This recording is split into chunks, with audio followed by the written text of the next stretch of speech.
Hi, John Maxwell here. Glad you're here today on Minute with Maxwell. I'm doing a series right now on parenting with purpose.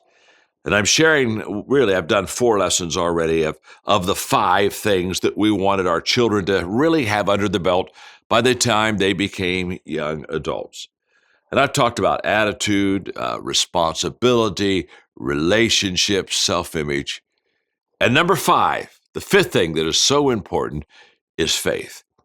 Now, to be honest with you, you may not be a person of faith, so maybe you want to turn off Minute with Maxwell right now because I don't want to in any way offend you or press you. That isn't my point. But because I'm a person of faith, it was very important for me, for my children, to have a good relationship with God, to know Him. And not only to know Him, but to be able to communicate with Him and to begin to have a real sense of Him working and living within their lives.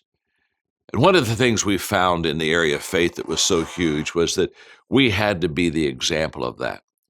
We had to continually share with them what we felt that God was doing in our life, or what we thought God was sharing with us, or how He was leading us, or how He was helping us to form our thoughts, our ideas, our life, our purpose, everything. In other words, we wanted to be kind of God-centered. Why?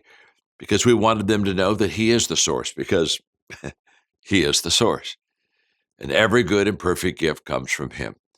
And I just wanted my children to know that, so that as they went through life, kids have doubts. Kids sometimes kind of turn their back on their faith. It's very natural. But if they've watched it in the parents, and if they've seen the example, they may stray a little bit, but they'll come back. In fact, what did the scriptures say? Train a child up in the way they should go. When they're old, they won't depart from it. They'll come back. They'll come back to those roots. They'll come back to that heritage. And faith was important to us.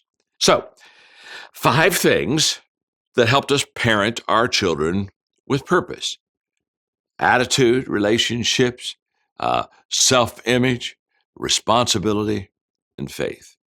Now, you don't have to have those 5 as a parent. Go pick your own 5. What's important to you? But I will say this. The difference between parenting and grandparenting is this. Most parents think everything's important, so they have a battle to fight every day with their children. That's not what you want. When you become a grandparent, you look back and say, nah, 90% of that stuff wasn't important anyway. Just go to the essentials, go to the basics. I think that's what parenting with purpose is all about. I hope you've enjoyed this series.